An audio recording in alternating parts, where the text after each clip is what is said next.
Mengejutkan, sikap Baimong yang menyebut dirinya bebas terpapar dari HIV ketika Paula mantan istrinya dikabarkan mengidap penyakit menular tersebut yang menjadi heboh pasca isi putusan perceraian bocor ke publik melalui akun @nikmain17.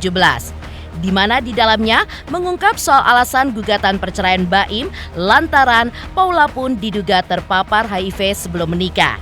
Aksi Baim tersebut mengundang beragam reaksi. Ia pun dihujat netizen hingga mendapat kritik keras dari advokat kondang Hotman Paris Hutapea yang menyayangkan langkah yang dilakukan seperti Baim karena telah mengungkap terkait sakit istrinya ke publik. Hingga Hotman pun mengultimatum seakan mengarah kepada Baim agar menarik pernyataannya mengingat efeknya akan menyasar kepada anak-anak mereka.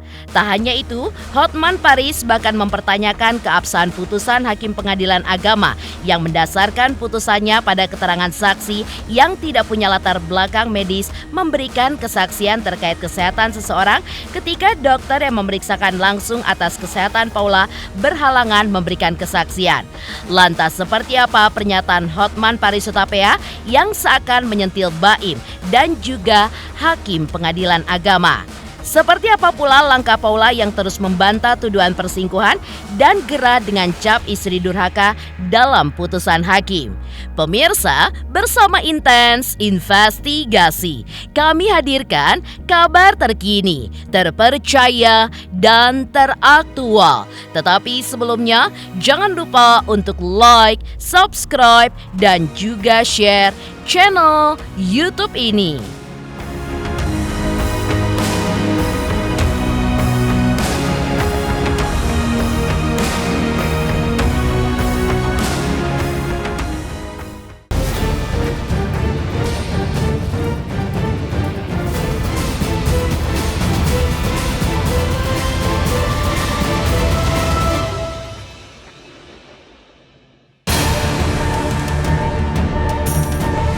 Prahara perceraian Baimong dan Paula Verhoeven masih menyisakan polemik panas pasca terungkap isi dalam putusan yang dilakukan secara e-court tersebut menyebutkan jika Paula Verhoeven terbukti berselingkuh dan dicap sebagai istri yang durhaka. Mirisnya lagi, muncul pula sebuah isu bahwa dalam putusan Hakim Pengadilan Agama terdapat kalimat yang menyebutkan bahwa Paula diduga terpapar penyakit HIV sebelum menikah dengan Baim. Di tengah kerasnya berbagai reaksi publik dan juga netizen atas hasil putusan tersebut, juga atas sikap Baim yang seakan-akan puas dengan putusan cerai tersebut. Baim yang kini hatinya pun langsa tanpa sosok permaisuri hatinya, tampak melampiaskan rasa rindunya akan sosok kedua orang tuanya yang sudah meninggal dunia. Dari postingan Baim di sosial media, terlihat Baim pun berziarah ke makam kedua orang tuanya yang seakan rindu akan keduanya, sembari mengucapkan selamat ulang tahun untuk almarhumah mamanya. Di dalam postingan itu, Baim juga menuliskan sebuah kata-kata bernada kangen. Seakan dirinya tengah mencurahkan isi hatinya terkait kerutuhan rumah tangganya dengan Paula belakangan ini melalui putusan cerai dari Pengadilan Agama. Namun, ketika Baimong yang ditemui awak media baru-baru ini ditanya mengenai penyakit Paula, Baim pun memilih bungkam dan hanya tersenyum.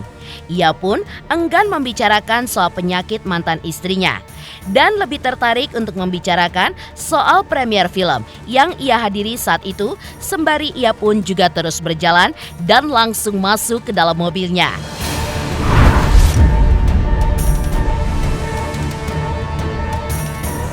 Iya, kita lagi di premier ya, maaf ngomongin premier aja nggak enak.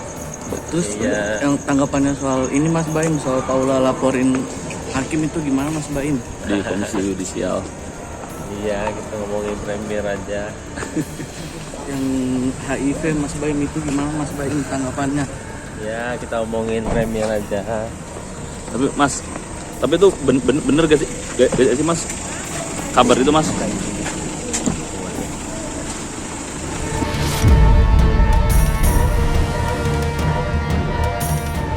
Pasca bercerai dengan Paula, kalbu Baim pun saat ini seakan diselimuti kekalutan.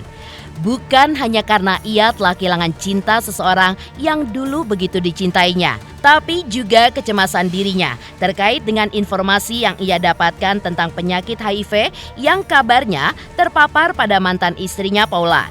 Hal itu pun terungkap ke publik lewat akun sosial media @nickmind17 ketika memposting diduga hasil putusan sidang perceraian Baim dan Paula dari Pengadilan Agama Jakarta Selatan yang menyebutkan bahwa Paula Verhoeven mengidap penyakit HIV sebelum menikah dengan Baim.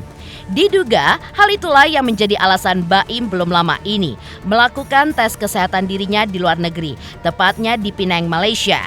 Lalu, ia pun memposting hasilnya di akun sosial media pribadinya dengan menuliskan pernyataan yang cukup panjang lebar. Alhamdulillah, saya sehat. Gak ada kanker, tumor, HIV, atau penyakit yang lainnya. Tulis Baimong di media sosialnya. Di sisi lain, Hotman Paris Hutapea tampaknya menyayangkan sikap Baim yang mengungkap ke publik soal penyakit yang diderita pasangannya di mana istrinya dituduh terpapar penyakit HIV. Langkah itu pun menurut Hotman bukan aksi seorang laki-laki dan juga bukan aksi seorang pria yang memiliki pemikiran dengan jangkauan jauh ke depan. Sebab dengan mengungkap secara terang-terangan bahwa istrinya terpapar penyakit HIV, hal itu pun mengindikasikan ke publik bahwa seolah-olah anak kemungkinan besar terpapar HIV, yang notabene HIV bersifat menular, apalagi berkaitan dengan kehamilan. Menurut Hotman, hal itu kemungkinan besar menular. Menurut Hotman, imbas negatifnya nanti akan terjadi pada anak-anak, di mana mereka akan dijauhi oleh teman-teman di sekolah. Karena itu, Hotman Paris meminta pihak tersebut untuk menarik pernyataannya dari publik. Karena ia menilai pernyataan itu pun dinilainya tidak bertanggung jawab. Halo, jangan sebutkan dirimu laki-laki kalau kamu tidak bisa berpikir panjang atas semua ucapanmu. Kau bukan laki-laki kalau kau tidak bisa berpikir panjang atas semua ucapanmu. Kalau kau secara terang-terangan menuduh, membeberkan istrimu kena HIV, sama saja kau mengindikasikan ke publik bahwa seolah-olah anakmu kemungkinan besar juga kena HIV, karena semua sudah tahu bahwa HIV itu menular, apalagi kalau sudah berkaitan dengan kehamilan, itu kemungkinan besar bisa menular. Belum pasti, tapi kemungkinan besar. Berarti sama saja kamu mengidentifikasikan atau memberi signal ke pihak ke publik bahwa seolah-olah anakmu juga bisa kena atau sudah terkena HIV. Bagaimana nanti teman-temannya di sekolah? Apakah akan menjauh? Tarik perkataanmu itu. Kalau kau nggak, gue jadi batuk nih mendengar itu, benar-benar omongan tidak bertanggung jawab ya, oke?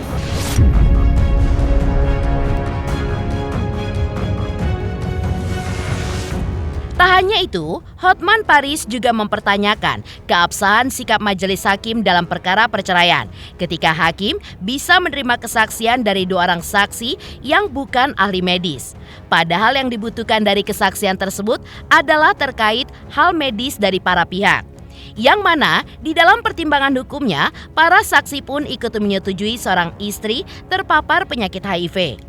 Padahal dokter yang sesungguhnya melakukan pemeriksaan medis atas seseorang maupun rumah sakit tidak ada yang mau hadir untuk menjadi saksi, tapi hanya murni kesaksian 2 orang non-medis. Hotman pun juga mempertanyakan, apakah bisa dibenarkan jika seorang suami yang sudah mempunyai anak dengan istrinya dibenarkan membuat pengakuan dalam persidangan perceraian yang mengatakan bahwa istri sudah mengidap penyakit HIV sebelum menikah. Menurutnya, bagaimana masa depan anak-anak mereka? Dan juga bagaimana nantinya sesudah anak-anaknya nikah, serta apakah calon mertuanya mau bahwa anaknya menikah dengan pria yang ibunya dianggap penyakit HIV? Bagaimana pula nantinya perasaan anak-anak jika mendapat perlakuan tidak menyenangkan dari teman-temannya di sekolah? 1. apakah majelis hakim dalam perkara perceraian bisa dalam pertimbangan hukumnya menerima kesaksian dua saksi yang bukan ahli medis, bukan dokter, yang mana dalam pertimbangan hukumnya ikut menyetujui bahwa memang si istri ini kena penyakit HIV. Padahal dokter yang disebut-sebut sebagai yang melakukan pemeriksaan medis maupun rumah sakit tidak ada yang mau hadir jadi saksi. Jadi hanya murni kesaksian dari dua orang non medis. Apakah dapat dibenarkan seorang suami yang sudah mempunyai anak dengan istrinya dibenarkan membuat pengakuan dalam persidangan perceraian mengatakan bahwa istrinya itu sudah mengidap HIV sebelum nikah? Bagaimana masa depan anak-anaknya? Ya, bagaimana nanti sesudah anaknya mau nikah? Apakah calon mertuanya mau bahwa anaknya itu nikah dengan seorang ibu yang dianggap berpenyakit HIV? Bagaimana nanti perlakuan teman-teman sekolahnya kepada anaknya? Kalau teman-teman sekolah membaca berita dan postingan-postingan dari seorang bapak yang menyatakan bahwa ibu dari dua anaknya ini telah mengidap HIV sebelum nikah.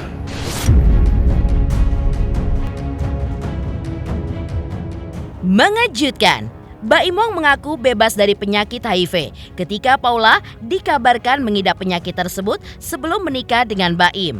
Lantas, seperti apa langkah hukum Paula melaporkan hakim dan Pengadilan Agama Jakarta Selatan ke Bawas MA 2 hari lalu? Halo, saya Cika Bode. Selamat untuk intens investigasi dengan subscribernya 3 juta. Wow, keren banget. Semoga info-infonya bermanfaat buat teman-teman semuanya. Selamat!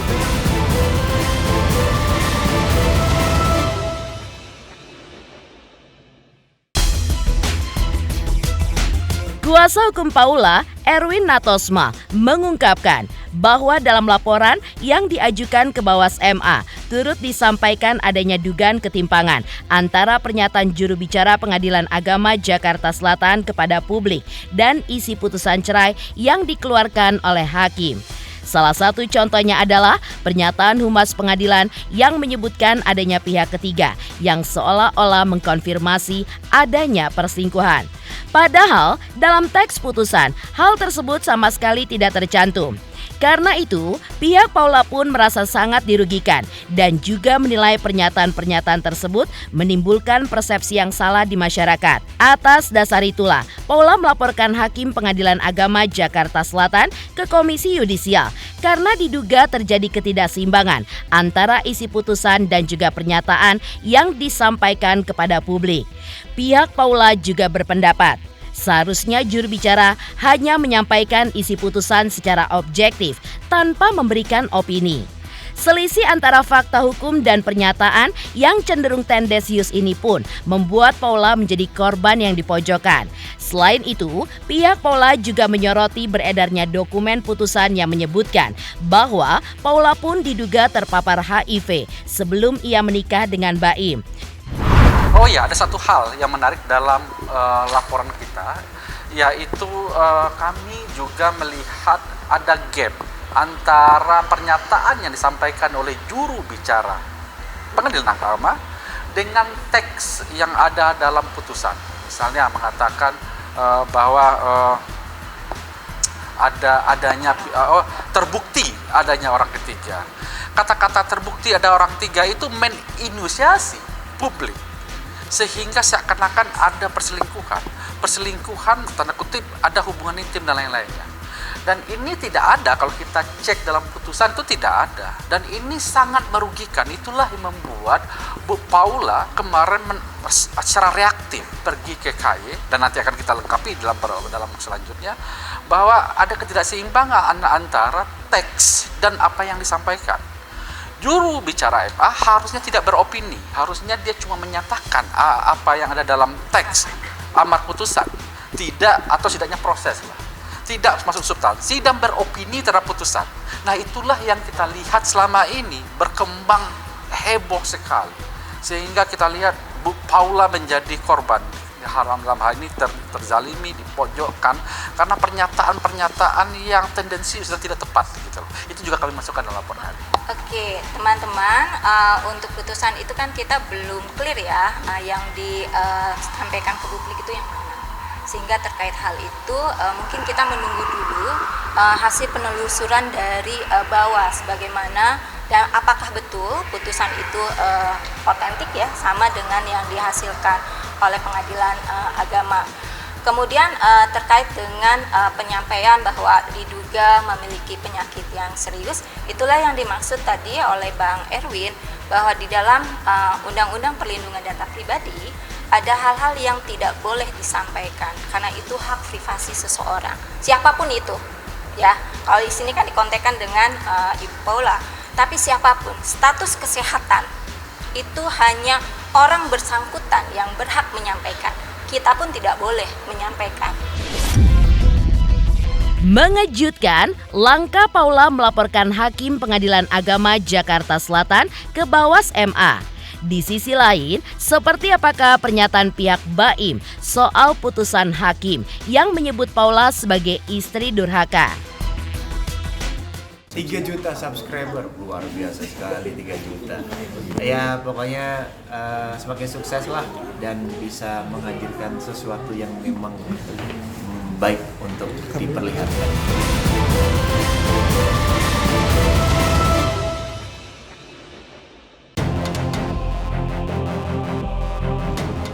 Ya, Fahmi Bahmid menanggapi gugatan yang diajukan pihak Paula Verhoeven ke Bawas MA terkait dugaan ketidakadilan sistem persidangan. Pihak Paula menilai terjadi perubahan sistem dari e-court menjadi sidang terbuka tanpa pemberitahuan kepada mereka.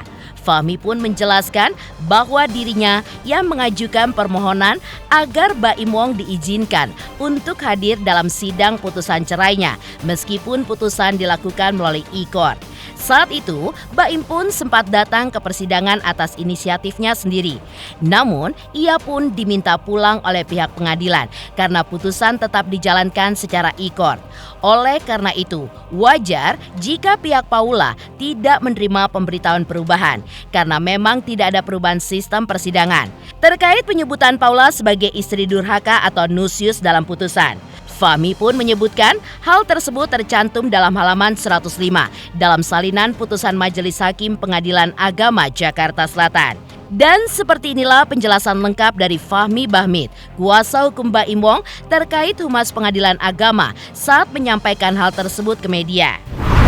Enggak, kalau ekot saya bisa jawab, memang saya yang mengajukan permohonan pada tanggal 9 April saya kirim surat ke Majelis Hakim meminta supaya Baim Wong dibolehkan hadir.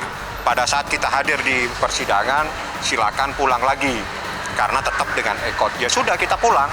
Jadi itu datang bukan diundang tapi kemauan sendiri. Jadi nggak ada masalah. Karena itu adalah kemauan kita mengajak Baim untuk hadir, ingin mendengarkan langsung putusannya, bukan dengan cara menerima ekot. Tapi Majelis Hakim menyatakan bahwa itu sesuai dengan peraturan harus dengan cara ekot. Tidak ada masalah jubir, karena itu yang menyampaikan jubir. Yang disampaikan itu ada di dalam putusan halaman 105 yang menyatakan memang nusyus itu adalah istri yang durhaka. Jadi nggak ada persoalan, jadi tidak ada yang dilanggar karena humas itu adalah menyampaikan apa yang ada dalam putusan. Tapi kan membuat jadi polemik nih Bang. Kita tidak, itu adalah hukum. Hukum kalau putusannya seperti itu ya itu yang dibacakan. Ini bukan polemik, itu urusan lain Pak. Kalau hukum adalah hitam putih, kecuali tidak ada dalam putusan. Putusannya ada halaman 105 yang menyatakan nusyus itu adalah istri yang durhaka kepada suami. Silakan membantah, yang jelas dari fakta-fakta di persidangan semua terungkap. Salah satunya adalah seorang laki-laki yang bukan muhrimnya berduaan dengan seorang wanita istri orang. Dan itu ditemukan. Siapa bilang, Anda tanya aja lah. Jubir boleh menyampaikan, itu adalah humas. Dia sesuai dengan surat keputusan Mahkamah Agung tahun 2007 yang menyatakan harus menyampaikan informasi, keterbukaan informasi di mana dalam pasal 6 seingat saya itu menyatakan putusan pada tingkat pertama itu harus disampaikan. Tapi ada beberapa poin nama para pihak itu disamarkan. Tapi boleh disampaikan.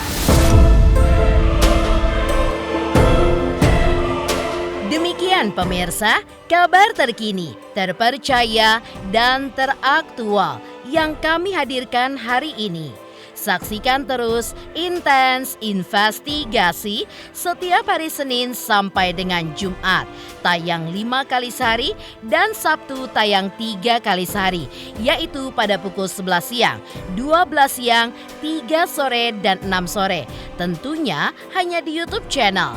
Dan pastikan jangan lupa untuk like, subscribe, share, dan komen channel Intens Investigasi.